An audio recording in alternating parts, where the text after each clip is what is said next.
चलो रे बताओ, पाकिस्तान के प्रधानमंत्री कौन है? इमरान खान। के? इमरान खान। गुरुजी छिनार खान। जिंदगी में पहली बार सही बतैली है। अब हमारे यहाँ ना शादियों में 3 तरह के नाचने वाले लोग होते हैं। पहले तो ये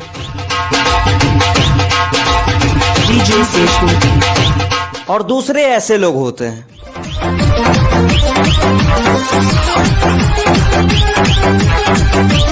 और तीसरे ऐसे लोग होते हैं जिनको देख के पता ही नहीं चलता कि ये शादी में आए या शमशान घाट के तांत्रिक के पास।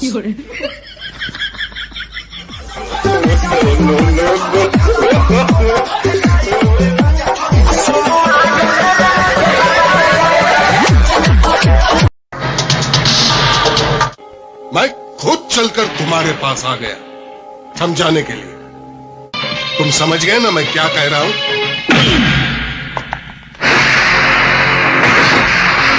बच्चों का नाम कुतिया के पिल्ला है, बच्चों का नाम।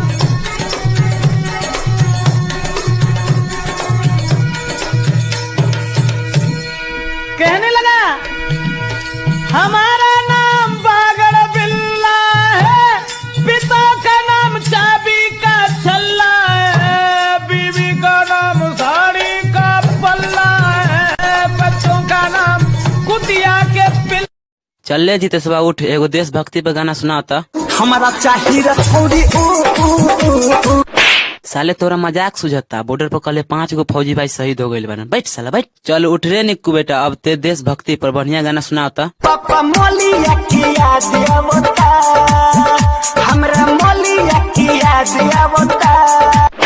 साले तारा मलिया की याद आवता? अपना देश में 250 आतंकवादी घुसल बा, तेमे से 60 गो के कोरोना वायरस बाटे, आ तारा मलिया की याद आवता? बैठ साला बैठ। चल अब तेहू उठ रे कसलवा, एगो देशभक्ति पर ऐसन गाना सुनाओ, ऐसन कि भाई लोग इनके दिल छू जाए। जान प्यारी नहीं है वतन से हमें, मरते मरते सभी को बता जाएंगे, ऐ वतन, ऐ वतन। जियो मेरे भाई, हमार दिल ते खुश कहीं दिले लगा ताकि हमारे भाइयों लोग इनके दिल खुश कर दे।